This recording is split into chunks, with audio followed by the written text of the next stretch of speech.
Shalom, buenas tardes a todos, bienvenidos a una nueva charla. Vamos a empezar a hablar acerca del Yom Kippur, ¿sí? Y van a ser unos cuantos posts, así que vamos a estar hablando bastante acerca de este asunto que es sumamente interesante. Así que vamos a dar comienzo a esta charla. Hola Gaby, Meli, Jairo, Alfonso, sean bienvenidos. La preparación para el sacrificio de Yom Kippur. Yahweh le habló a Moshe tras la muerte de los dos hijos de Aarón, que murieron cuando se acercaron demasiado a la presencia de Yahweh. Yahweh le dijo a Moshe: dile a tu hermano Aarón que no puede entrar cuando quiera al santuario detrás de la cortina frente a la cubierta que hay sobre el arca. No vaya a ser que muera porque yo aparezco en la nube sobre la cubierta. Acá arrancamos con el capítulo 16 de Vayikra. Nadab y Abijú fueron derribados por el Adón porque entraron en el santuario y ofrecieron fuego profano ante el Adón. Esto está en el capítulo 10 y ya lo estudiamos. En el capítulo 16 Elohim explica la forma correcta de presentarse ante él. Aarón o cualquier otro sumo sacerdote no podía entrar al lugar santísimo, al lugar Kadosh Kadoshim, cuando quisiera, sino solo por invitación de Elohim a la hora y lugar señalados. Esto era tan importante que Elohim añadió la advertencia para que no muera, cosa que sucedió con sus hijos, que ni siquiera eran sumos sacerdotes. El único que tiene el permiso de entrar es el sumo sacerdote, no cualquier sacerdote. Lo mismo ocurre hoy día. Solo podemos entrar en el lugar santísimo de Elohim por invitación suya. El cristianismo asegura que como creyentes nosotros ahora entramos al lugar santísimo. Esto no es cierto, ¿sí? Es completamente inexacto y típico de los que tiran a la basura el manual de uso que está escrito por el autor supremo, ¿no es cierto? Mientras los creyentes insistan en dejar de lado el Tanaj, van a tener una comprensión muy pobre del plan de Yahweh, de cómo y por qué Yahshua hizo lo que hizo. La verdad es que nosotros hoy como creyentes no entramos ni metafórica ni de ninguna otra manera en el lugar Kadosh Kadoshim. Los sacerdotes comunes, que es a lo que nosotros somos equivalentes en el Berika allá, ¿no es cierto?, aún en el nuevo orden de Melquisedec, pueden entrar solamente al aposento exterior del santuario santo, un aposento llamado lugar santo que ya conocemos. El lugar santísimo es reservado para el Padre y para su mediador, que es el sumo sacerdote. Como el mediador permanente y Cohen Gadol es Yahshua, él es el único que puede estar en presencia directa de Yahweh en el lugar santísimo. Por tanto, hermanos consagrados, participantes del llamamiento celestial, consideren a Yahshua el enviado y sumo sacerdote de nuestra fe, dice Ibrim, para que quede claro que él es nuestro sumo sacerdote, ¿no es cierto? Porque Elohim lo proclamó Cohen Gadol según el orden de Melquisedec.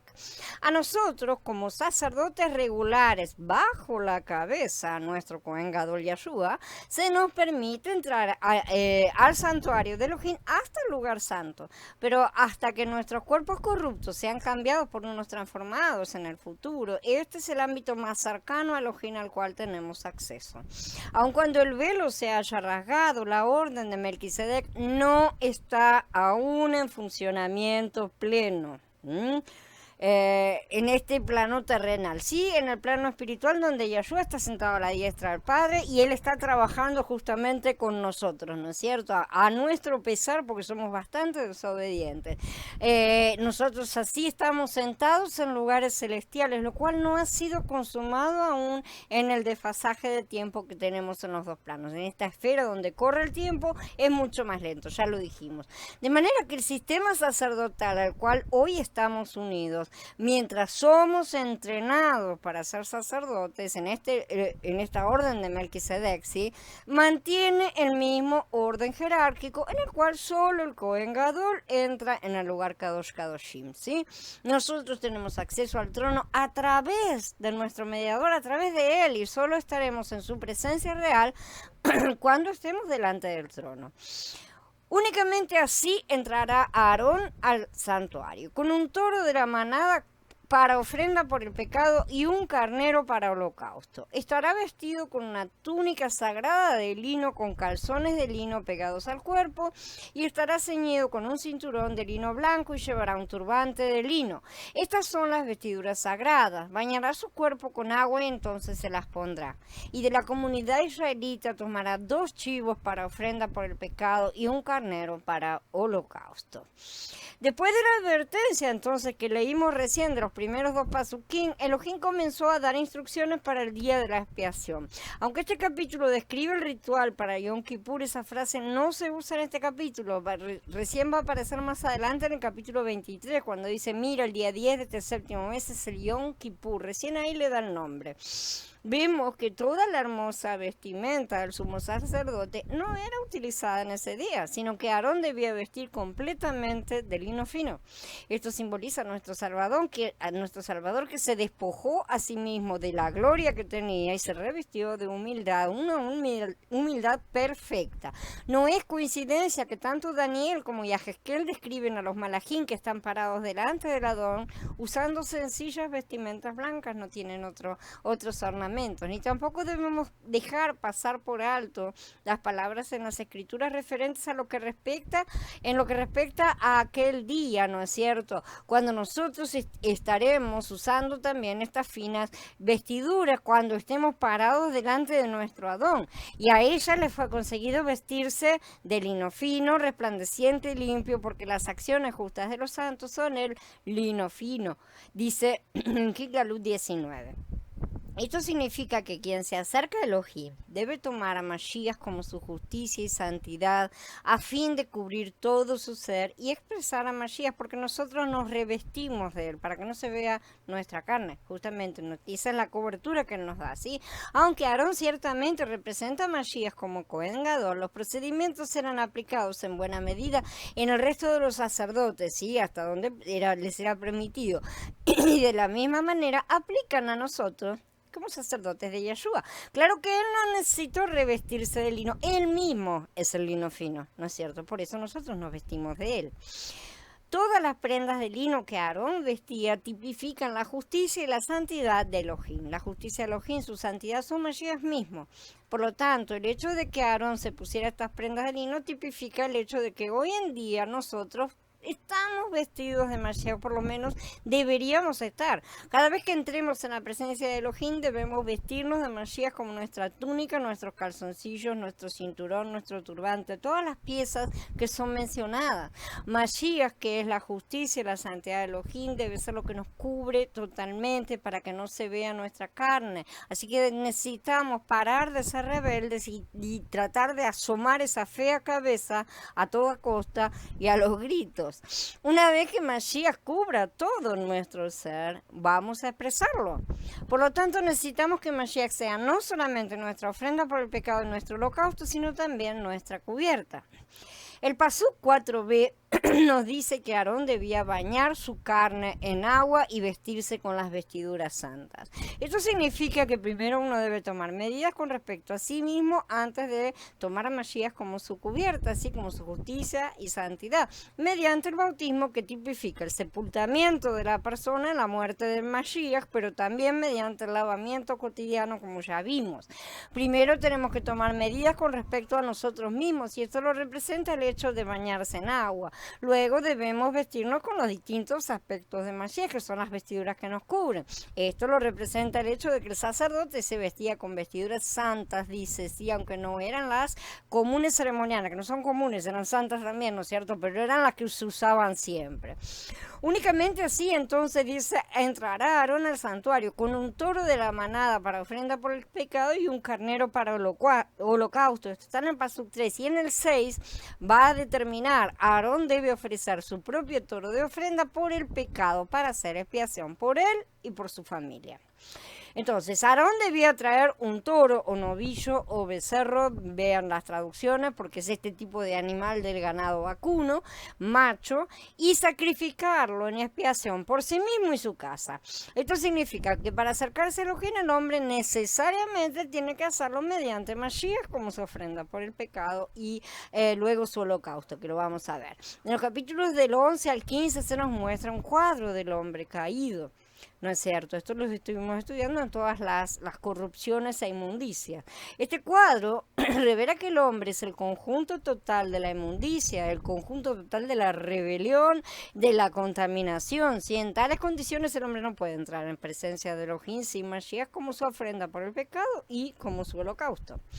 Después de estas cosas se echaban suertes entre los dos chivos, uno dedicado al sacrificio aceptable para Yahweh y el otro dedicado a cargar con el pecado y llevarlo fuera del campamento. Acerca de este punto vamos a hablar con mayor profundidad más adelante, un poquito más adelante, porque hay muchos puntos para ser tocados.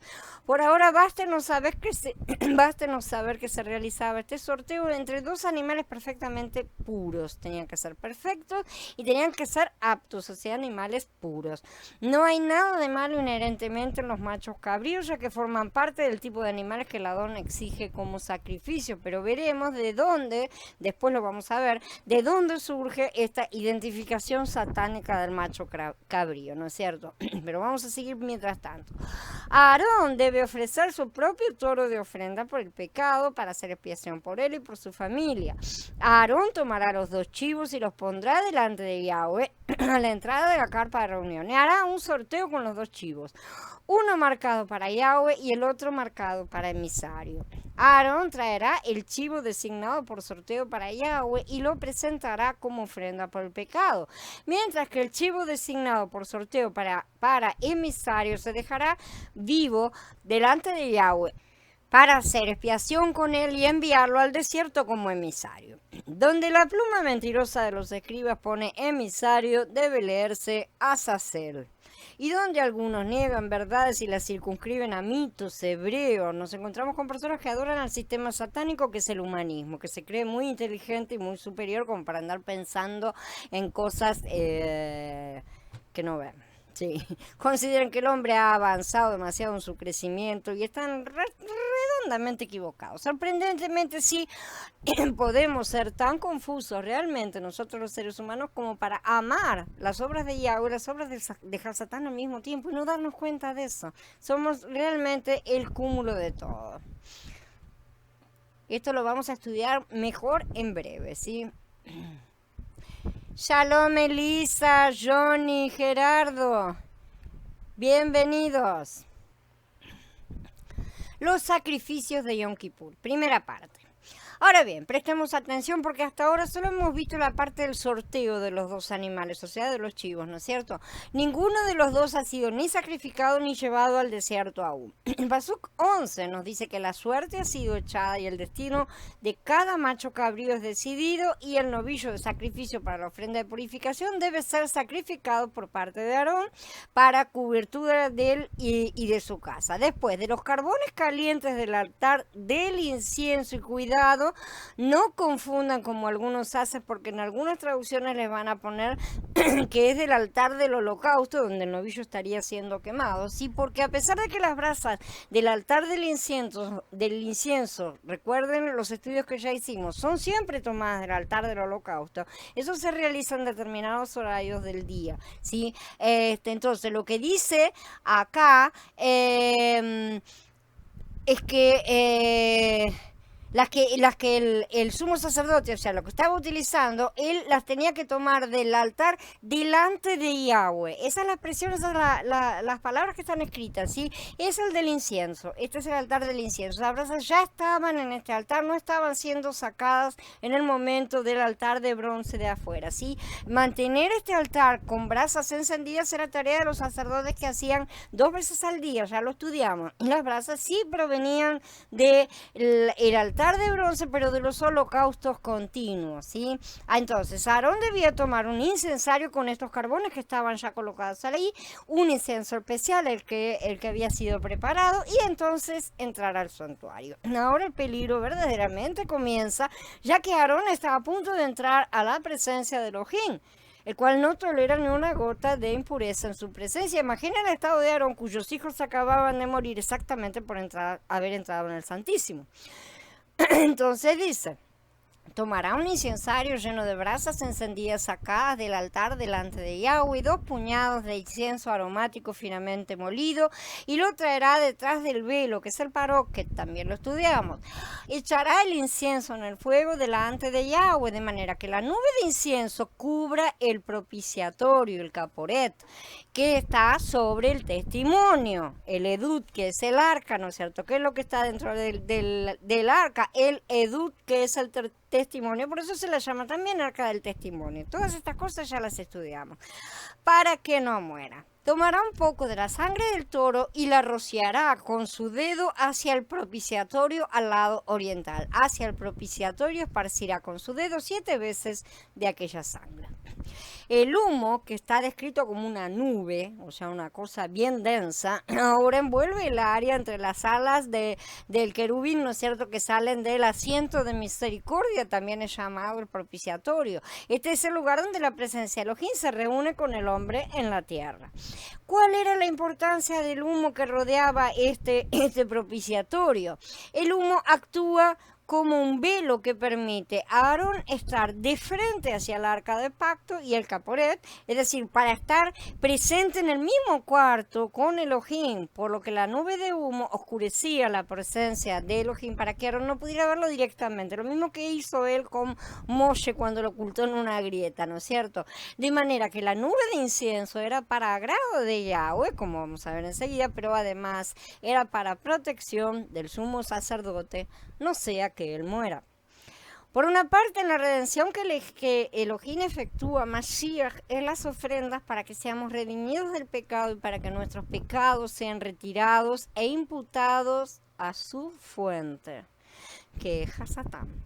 Mashiach es la ofrenda por el pecado y también es el holocausto. Y por otra parte, Mashiach es el incienso aromático que hace posible que seamos aceptados por Elohim. El olor grato, la fragancia del incienso se produce con el fuego, ¿no es cierto? Si el incienso no fuese quemado, no produciría ningún olor grato. El fuego con el cual se quemaba ese incienso provenía del altar que estaba delante del tabernáculo. Y a fin de que podamos ser redimidos, Mashiach es las ofrendas que se ofrecen sobre el altar del atrio, ¿no es cierto?, con el altar de bronce, y a fin de que podamos ser aceptados, también es el Mashiach, es el incienso que se quema sobre el altar del incienso, el altar de oro en el lugar santo, ¿sí?, con el fuego procedente del altar del atrio que ya había sido retirado antes. Esto significa que el hecho de que él arda como incienso hace subir nuestras oraciones, ¿no es cierto? Eso lleva la aceptación por Elohim, que se basa en su muerte en el madero por nuestros pecados. Aarón mojaba su dedo en la sangre del novillo y rociaba parte de esa sangre en el frente del caporet, ¿no es cierto? Es decir, la tapa que está colocada sobre el arca. Nosotros sabemos que es el frente del propiciatorio, donde la sangre es salpicada, porque se le llama el lado oriental, ¿sí? Este es el este, el lugar santísimo mira de frente al este, y esto era realizado además 7 veces. Entonces inmolará el chivo del pueblo para ofrenda por el pecado y traerá su sangre detrás de la cortina y hará con su sangre como habrá hecho con la sangre del toro. La rociará sobre la cubierta y al frente de la cubierta. Ahora sí, el chivo para Yahweh era sacrificado. Ahora sí, finalmente este animal era sacrificado y su sangre era rociada sobre el propiciatorio de la misma manera que había sido rociada la sangre del toro personal de Aarón. ¿Sí? Y veamos para qué. Dice, así purificará el santuario de las inmundicias y transgresiones de los israelitas por todos sus pecados, y hará lo mismo para el tabernáculo de reunión, que mora con ellos en medio de sus inmundicias. Entonces vemos que la sangre del sacrificio por el sumo sacerdote y la sangre del sacrificio por el pueblo entero de Israel era aplicada al propiciatorio para purificar el santuario. El santuario se iba cargando, por así decir, a lo largo del año con todas las impurezas de los israelitas que llevaban sus sacrificios para descargarlos ahí. O sea, venían y ponían las manos en los animales, degollaban los animales, hacían los sacrificios. Y ese era un lugar en donde venían a parar todos los pecados. por así decirlo, espiritualmente es eso. Entonces, la sangre de los animales degollados era derramada dentro del atrio durante todo el año, y en Yom Kippur debía ser tomada, por así decir, no era que hicieran limpieza de la arena, ¿tá? Simple y sencillamente era tomada espiritualmente e imputada, o sea, cargada sobre Azazel, o sea, Hasatán. Esto dejaba limpio al tabernáculo para un nuevo ciclo anual. Hoy el sacrificio perfecto de Yahshua mantiene limpio el tabernáculo de lo alto, o sea, el verdadero, ¿no es cierto? Por eso ya no es necesario renovar sacrificios. Con todo, el memorial permanece, vamos a verlo un poco más adelante, los motivos para todas las cosas, porque aún no hemos terminado el tiempo que ha sido determinado para la hora completa. Es importante que veamos que en las escrituras se nos dice que durante el milenio muchos subirán para las fiestas de Yahweh y que las naciones aprenderán justicia, como dice por ejemplo en Sejariá, todos los sobrevivientes de todas aquellas naciones que vinieron contra Jerusalén harán un peregrinaje año por año para postrarse ante el rey Yahweh de los ejércitos y para observar la fiesta de las cabañas. Por lo tanto, sabemos que el milenio será un tiempo de aprendizaje para muchos y que aún no estará cumplida por completo la promesa que Yahweh hizo.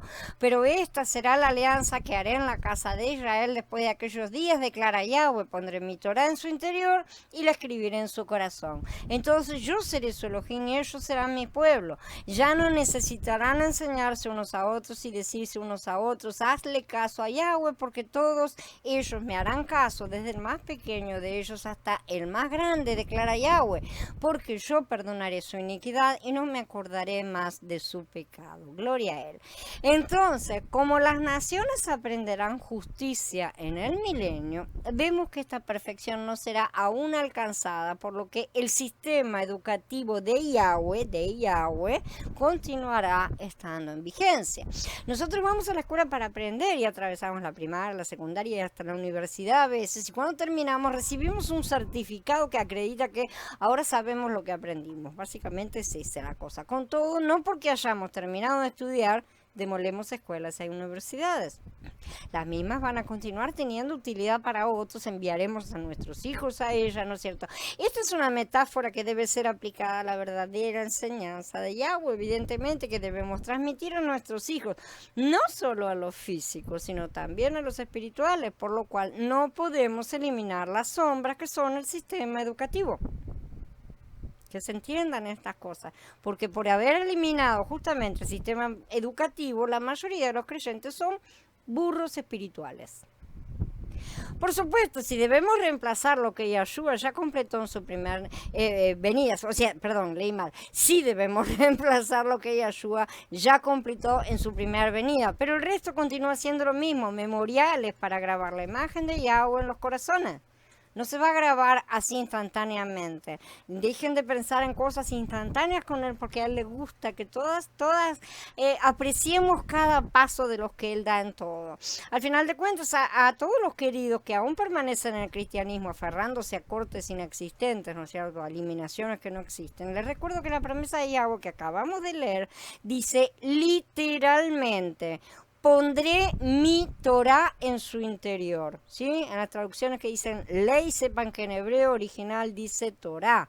De manera que decir que ha sido abolida es abolir la promesa de Yahweh, que además se repite en el Berihadashah, señores. En Ibrín dice, este es el pacto que haré con ellos después de aquellos días, dice Yahweh, pondré mis leyes en sus corazones y en sus mentes las escribiré. Y esto le encanta a los cristianos, se lo repiten muchísimo y la mayoría no sabe que viene, es una promesa que está en el Tanaj que ellos insisten en tirar. Si ustedes tiran el libro que contiene las promesas, no vengan a reclamarlas después porque no se puede. El autor de Ibrín está citando ahí en Meía, justamente, algo debía saber, ¿no es cierto? Que la mayoría de los creyentes actuales no saben. Es hora de que abramos los ojos a la verdad de que Hasatán también metió la cola en medio de las doctrinas cristianas. Cuando entre a hacer expiación en el santuario, nadie más podrá estar en el tabernáculo tabernáculo de reunión hasta que él salga. Cuando haya hecho expiación por sí mismo, por su familia y por toda la congregación de Israel, saldrá al altar que está delante de Yahweh y lo purificará. Tomará un poco de la sangre del toro y del chivo y la aplicará a los 4 cuernos del altar, y el resto de la sangre la rociará sobre él mismo con su dedo 7 veces. Así lo purificará de las inmundicias de los israelitas y lo consagrará.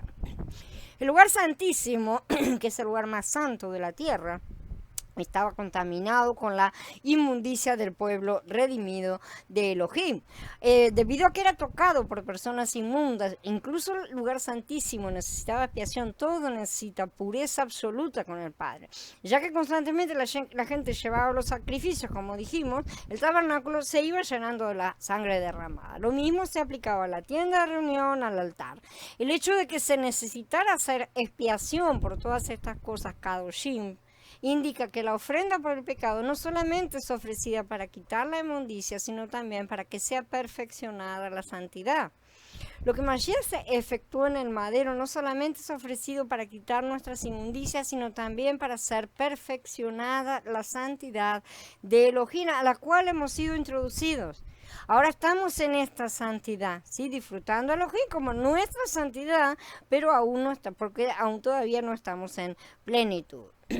Nadie más podrá estar en el tabernáculo de reunión, dice. Esto significa que el Adón Yahshua es el único que puede hacer propiciación por nuestros pecados.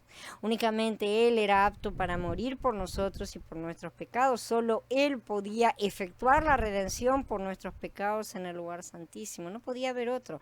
En cuanto a esto, el tipo de Vayikra 16 es claro y es enfático y nos remite a la profecía de Yeshaya. He pisado el lagar yo solo, de los pueblos nadie estuvo conmigo. Los he pisado en mi furor, los he hollado en mi ira. La sangre de ellos salpicó mi vestidura y se manchó toda mi ropa. Porque yo había planeado un día de venganza y el año de mi redención ha llegado. Entonces miré y no había quien ayudara, me quedé mirando, no hubo quien me apoyara. Así que mi propio brazo me trajo el triunfo y mi propia ira fue mi ayuda. Esto está en el capítulo 63 de Yeshaya y vamos a ver en breve en unos estudios que vamos a hacer un poquitín más adelante, ahora en 2 o 3 posts más adelante, justamente cuál es la relación de todas estas cosas con los tiempos en los cuales estamos, la segunda venida de Yahshua, y cómo se van a terminar de cumplir todas las cosas. Porque Yahshua, recuerden bien que cuando él entró a la sinagoga el día que inició oficialmente su ministerio, él leyó solamente la mitad de un pasuk y la parte de justamente el día de la retribución la dejó pendiente. Esa parte todavía falta ser cumplida. Entonces, de eso nos vamos a estudiar un poco más adelante. Entonces, nadie podía estar al lado del Adón en su momento especial. Todo lo hizo él solo, mientras el universo contemplaba su obra.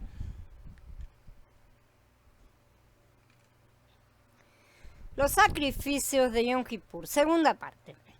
Luego, comenzando en el Pasuk 20, nosotros tenemos una de las demostraciones visuales más maravillosas de cómo el pecado es transferido a un sustituto, ¿sí? El cual debe ser una criatura inocente. Así que nada de andar demonizando los machos de la cabra, porque sí, porque se trata de animales que el Adón considera aptos para sacrificios, ¿sí?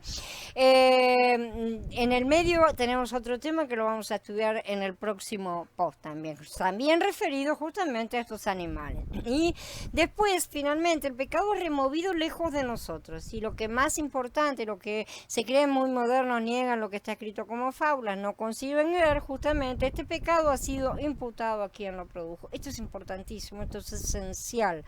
Por eso suponemos que Azazel es el propio Hasatán y el padre de la raíz del pecado, porque coinciden todas las cosas. Así que Azazel puede ser un título, un nombre, no nos interesa mayormente. De cualquier manera, vuelve a él. Entonces, este pecado ha sido expiado a través del chivo sacrificado y estos pecados han sido devueltos a su fuente. No han sido quitados en el sentido de que se desvanecen, que es la idea que tienen la mayoría de los creyentes con todas las cosas, y no existe más. No, han sido legalmente imputados a su autor. ¿sí? Y por eso vamos a entender un montón de cosas que van a suceder justamente en lo que se llama Apocalipsis. Por eso no es del todo correcto decir que es quitado, sino mejor que es cargado. Y esa es la traducción mayormente utilizada y el real sentido de la palabra que aquí se ha traducido normalmente como quitado, ¿no es cierto? Que la van a encontrar en la típica frase de este es el cordero que quita el pecado del mundo. Bueno, no dice quita exactamente, sino que carga el pecado del mundo.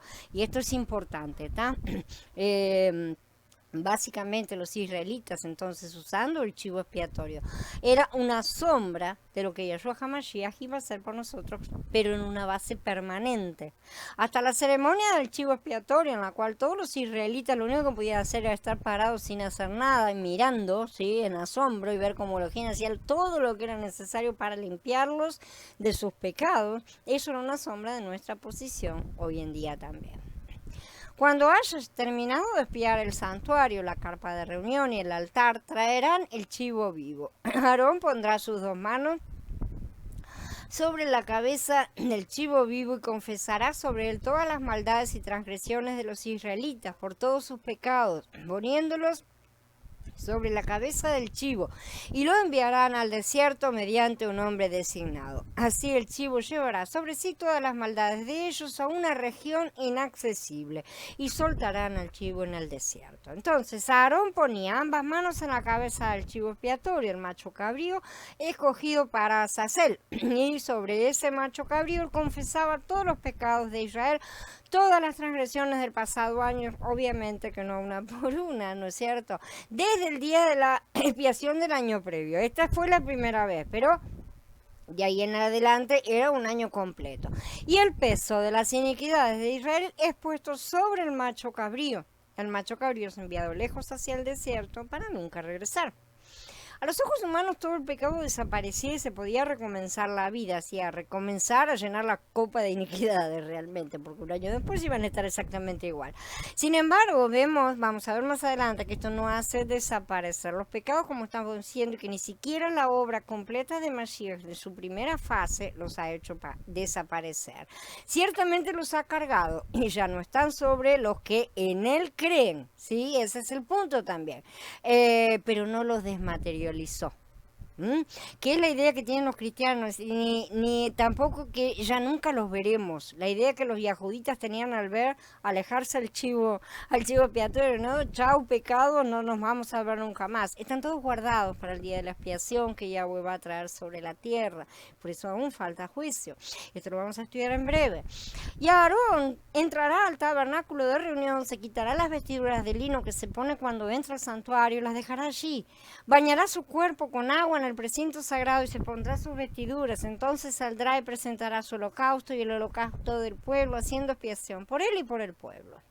Esto significa que después de recibir la redención efectuada por el Adón Yahshua y haberse resuelto el tema, ¿no es cierto?, por el problema referente a nuestro pecado, todavía tenemos necesidad de la purificación que realiza el Ruach a fin de tomar a Mashiach como nuestro holocausto. De esa manera sí poder vivir completamente entregados a Elohim mediante la vida de Yahshua.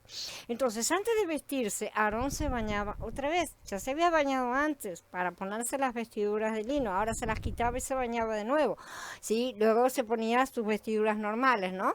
De sumo sacerdote, y ahí ofrecía la ofrenda por el pecado, por sí mismo, por el pueblo, salpicaba la sangre en el propiciatorio. Después todavía tenía que volver a bañarse, ahí tenía que volver a bañarse para quitarse esas vestiduras, lo leí mal, discúlpenme. Entonces él se bañaba, se vestía, ofrecía las cosas y entonces después volvía, se sacaba las vestiduras que quedaban en el recinto sagrado, que no podían salir de ahí, y ahí se bañaba de nuevo. Nosotros ya hablamos acerca de que las vestiduras significan en tipología la forma de vivir y comportarse de la persona, la cobertura, ¿no es cierto? Y vimos también la diferencia entre los vestidos de lino y de lana, siendo que las primeras representan la vida del hombre, del nuevo hombre, las de lino, y la vida la vida que recibimos de lo alto, y las de lana representan nuestra vida natural. También vimos cómo durante el milenio los sacerdotes sadoquitas, ¿sí?, se pondrán y se quitarán sus vestiduras de lino lino o de lana. Cuando entren por las puertas del atrio interior se vestirán con vestiduras de lino. Cuando sirvan en las puertas del atrio interior y dentro del templo no se cubrirán con tela de lana. Cuando salgan al pueblo, al atrio exterior, se quitarán las vestiduras con que habían servido y las dejarán en las cámaras del santuario. Luego se vestirán con otras vestiduras, no sea que sus vestiduras transmitan santidad al pueblo. Esto está en el capítulo 44 de Yahezkel. Esto simboliza el trabajo que tendrán los vencedores durante el milenio, y esto también lo hemos estudiado, ya que ellos van a entrar y salir de la presencia de Yahweh a la presencia de los hombres, alternando su vestimenta. Esto no quiere decir ropas reales, ¿está? Para estar en contacto con unos y con el otro. Entonces, el sacrificio de Yom Kippur que levantaba al sumo sacerdote en representación de nuestro Kohen Gadol Yahshua HaMashiach debía ser realizado en perfección. Ni siquiera las costosas y hermosas vestimentas del sumo sacerdote, que fueron ordenadas por Yahweh mismo también, ¿sí?, podían sustituir la perfecta sencillez del lino fino, a la obediencia perfecta de Mashiach. Eso es lo que representa, como ya dijimos, esto representa a Mashiach ministrando su propia sangre en el santuario de los cielos, que es donde él entró, dice el libro de Ibrim, ¿sí? Antes de entrar, él se purificó a sí mismo en su obra, y luego de ser aceptado su sacrificio perfecto, el Padre lo glorificó, o sea, lo purificó nuevamente, ¿sí?, en el segundo baño, regresándole la gloria que tenía antes de descender y acrecentándola aún más, ¿sí? No hay pasaje de un plano a otro plano, o sea, del material al espiritual, mientras aún estemos en esta semana de milenio, que pueda ser realizado sin purificación. Y la entrada también es limitada, no tenemos una entrada literal. Esto ocurre para nosotros también, así que antes de entrar en su presencia debemos ser purificados y después de salir de ella también. Después, entonces, después de bañarse, él se ponía nuevamente esas hermosas vestimentas de sumo sacerdote. Iba al altar, ofrecía el holocausto por sí mismo y también el del pueblo. Antes ofreció el sacrificio por el pecado, ahora iba a ofrecer el holocausto. Esto nos muestra que la ofrenda por el pecado tiene como finalidad el holocausto, que ya lo hemos visto también en los estudios correspondientes a los sacrificios. Es decir, la ofrenda por el pecado era presentada con miras a ofrecer el holocausto. Necesitamos primero esa limpieza para poder consagrarnos, ¿sí? Entonces, esa ofrenda tiene un pecado. Nosotros, los pecadores, fuimos redimidos para que llegáramos a hacer la satisfacción de Elohim en consagración perfecta, pero tiene que ser perfecta realmente. Fuimos redimidos para que al tomar a Mashiach como nuestra vida y suministro de vida, lleguemos a ser personas que en Mashiach viven absolutamente entregadas a Elohim. Por lo tanto, como personas redimidas ya no somos pecadores, sino aquellos que viven absolutamente entregados a la satisfacción de Elohim. Y esta entrega absoluta no es de la boca para afuera. Si no es una realidad en sus vidas, si Él no es lo primero por encima de todas las demás cosas, incluyendo familia, padres, hijos, madre, trabajo, deseo, como hizo la lista nuestro Adón, y todas las demás cosas que siempre se colocan por delante de Él, no hemos hecho ningún holocausto. Tan simple como eso. Simplemente no estamos consagrados, no somos sacerdotes y no estamos en el tabernáculo. Es simple. El hecho de que estas cosas sean espirituales y por lo tanto invisibles a los ojos de la carne no implica que debamos creer a cada uno que afirma estar en el Ruach, ¿no es cierto? Porque tanto Yahweh como Yahshua son claros en sus afirmaciones. Si lo que dice la persona no se cumple, yo no estaba con ella, dice Yahweh, y por sus frutos los conocerán, dice Yahshua.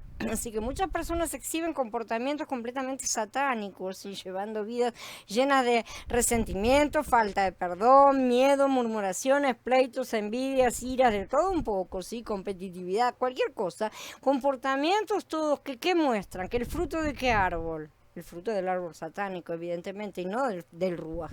Es inútil que reivindiquen estar en él si se comportan como hijos del enemigo.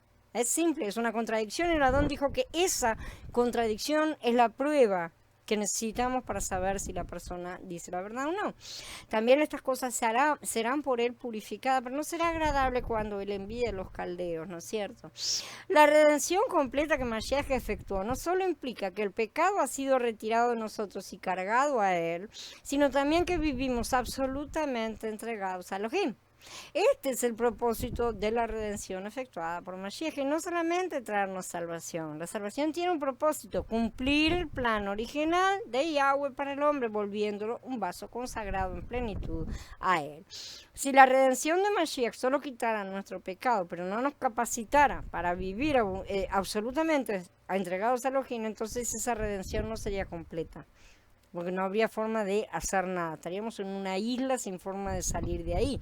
Alabamos al Adón porque la redención efectuada por Mashiach no solo quitó nuestro pecado, lo cargó en él, sino también porque por medio de ella Mashiach nos hizo personas que en él, como nuestro holocausto, podemos vivir ahora absolutamente entregados a Elohim, si lo hacemos, porque no es una cuestión de sentarse a esperar que nos pase, porque muchos dicen pero pocos hacen, la verdad, y como siempre frutos, nuevamente hablamos lo mismo, si no los hay, toda rama mía que no está produciendo fruto la quita, y toda rama que está produciendo fruto la limpia para que dé más fruto, dice Yahanan en el capítulo 15. En esta redención completa, Mashiach es la ofrenda por el pecado y también el holocausto, ¿sí? Así que es esa ofrenda para retirar nuestros pecados y nuestro holocausto para hacernos aquellos que podemos vivir absolutamente consagrados a Elohim, no a nosotros mismos, ni al mundo, ni al trabajo, ni la familia, ni a esto, ni a aquello. ¿Sí? El Adón fue muy claro un montón de veces en las que dijo: aquel que pone la mano en el arado y mira para atrás no es apto, el que no deja a toda su familia, el que no hace esto y lo otro, y la gente esos pasoquinos pasa por arriba olímpicamente, ¿sí?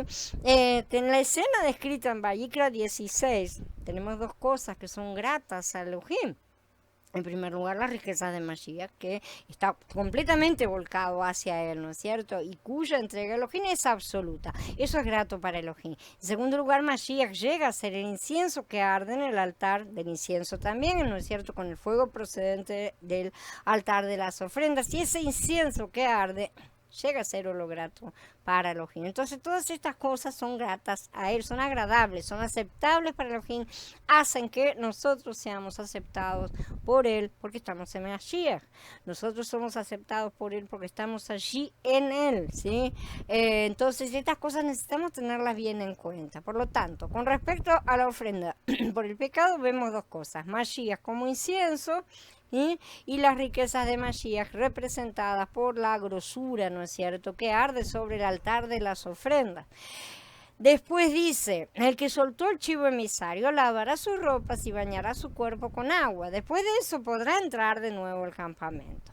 El toro de ofrenda por el pecado y el chivo de ofrenda por el pecado, cuya sangre se trajo para purificar al santuario, serán sacados del campamento. Acuérdense que hay ofrendas, y la del pecado es esa, que se quema solamente las partes consagradas a Yahweh, el resto se quema fuera del campamento.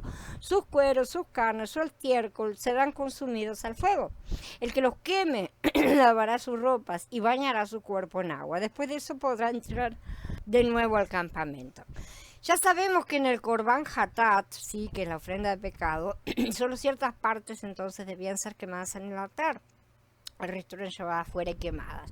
Solo la grasa y ciertos cortes de carne, todo esto ya lo estudiamos, ¿no es cierto? Ciertas vísceras debían ser quemadas en el altar del holocausto. Piel, las partes interiores de los toros, del macho cabrío, ¿no es cierto?, de cualquier animal por el pecado, las porciones restantes de carne, todas tenían que ser removidas fuera del precinto de Israel. La idea aquí es que estas partes ofrecidas a Elohim eran un sacrificio ordenado.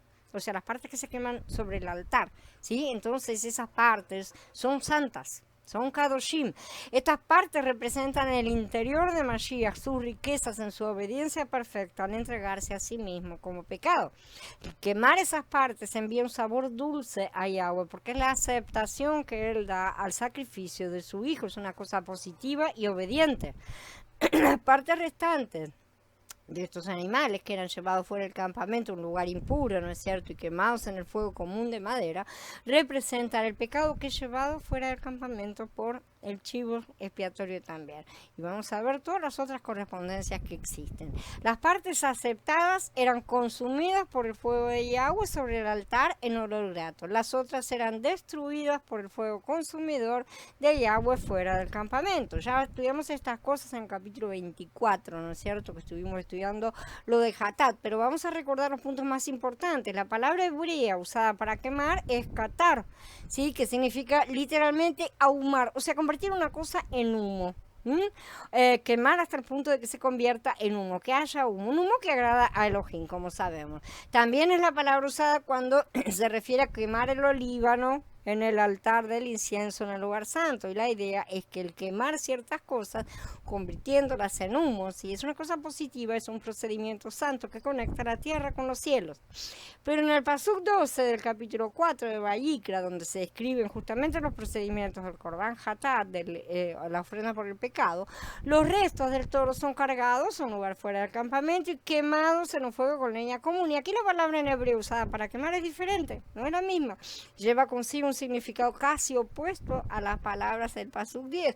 La palabra para describir el quemar en esta ocasión es saraf, ¿sí? Que significa destruir con fuego, destruir quemando, consumir hasta que no quede nada, ¿sí? El fuego solo consume hasta que el material se acaba realmente. Una vez que se acaba, no hay más para consumir, así que recuérdenlo siempre para no andar creyendo en tormentos eternos. La idea es que se estaban deshaciendo de algo que era indeseable e impuro, nuevamente el pecado mismo, ¿no es cierto? Saraf podía ser usado para describir cuando se quema la basura, por lo que Katar trata de un quemar sagrado y Saraf con la destrucción del pecado por medio de quemarlo y eliminarlo. Katar es constructivo y Saraf es destructivo. Lo que es quemado en el altar del holocausto es sagrado y es constructivo. Lo que es quemado fuera del campamento con fuego de leña común es destructivo. En tipología, esto prefiguraba la obra de nuestro Adón, porque los cuerpos de aquellos animales cuya sangre introduce el sumo sacerdote en el Santísimo como sacrificio por el pecado, los queman fuera del campamento. Por eso también Yahshua padeció fuera de la puerta de la ciudad para santificar al pueblo por medio de su propia sangre. Salgamos pues a él fuera del campamento, llevando su humillación. Porque aquí no tenemos una ciudad permanente, sino que buscamos la que ha de venir, dice el libro de Ibrí en el capítulo 13. Este pasuk ha sido muy mal interpretado por los cristianos, ¿sí? Quienes asumen que salgamos con él fuera del campamento equivale a salir del sistema religioso del Tanaj. Pero lo que es llevado fuera del campamento es el pecado. Si hubieran leído un poquito el Tanaj, se habían dado cuenta. Yahshua padeció fuera del campamento porque él fue hecho pecado. Por lo tanto, tenía que ser quemado, entre comillas, sacrificado fuera del campamento. Ahora bien, ¿a qué se refiere la orden de salir nosotros también fuera del campamento? Y dice, llevando su humillación. ¿A qué se refiere entonces aquí esta humillación? Al madero, señores. El madero fue la humillación de Mashiach y el madero es lo que nosotros debemos cargar para llevar nuestro pecado fuera del campamento, porque no es mayor el discípulo que el maestro, ¿no es cierto? Entonces nosotros debemos imitar y seguir los pasos de nuestro Ador, cargar nuestro madero y negar nuestro yo. Todo esto acerca de lo referente a fuera del campamento es muy similar al principio de enviar justamente lo que estamos estudiando, el chivo expiatorio al desierto, a Azazel, ¿sí? Donde son llevadas las cosas que no son de Elohim o para Elohim, ¿sí? El pecado y la impureza que son enviados de vuelta al adversario. Entonces, todo lo que se envía al desierto está fuera del campamento. Y en este sentido, todo lo que se ha enviado afuera pertenece a Hasatán. Como podemos entender de los capítulos que hemos estado estudiando, esto incluye ciertas partes de animales en las cuales estaba depositado el pecado en cuanto a los sacrificios, pero también podemos ver que esto aplica a personas. Los Metzoraim, que hemos estado estudiando, los leprosos, son dejados fuera del campamento. Por lo tanto, vuelven a estar bajo el dominio de su antiguo dueño. A esto se refería Shaul cuando dijo, entreguen a ese al Satán para que reciba un castigo en su carne, a fin de que su espíritu se salve al día del Adón Yahshua el Mashiach, o sea, pasar por el fuego ahora y no después, literalmente. Estas cosas siempre escandalizan a los creyentes, ¿no es cierto? Porque les echan en cara que su actitud permisiva con el pecado de muchos no es la que el Padre requiere. Bajo la educación que todos hemos recibido en este sistema satánico, debemos ser tolerantes con la gente, ¿no es cierto? Pero según el Padre, eso no implica ser tolerantes con sus pecados y sus actitudes pecaminosas, que no deben ser ni apoyadas, ni aceptadas, ni permitidas. Al contrario, los creyentes deben amonestarse unos a otros y caso la persona insista en su postura fuera de Mashiach, la misma debe ser cortada como él requiere en muchos lugares. El Padre ya la corta, ¿sí? Porque realmente el Padre ya la corta, entonces es inútil que se siga con ese mantenernos. Si la dejo acá, el Padre no la corta, el Padre ya la cortó, quédense tranquilos. Porque es rama que no da fruto, pero la congregación, como su pueblo, amén, debe reflejar justamente la actitud de nuestra cabeza. Ese es el punto que todos necesitamos aprender. Bueno, ahora sí, habiendo terminado la charla, voy a dar por encerrada y en un ratito les aviso cuando podemos entrar para hablar acerca de todas estas cosas. Así que espero que estén todos con las cámaras prendidas y listos para hablar muchísimo. Shalom a todos, hermanos.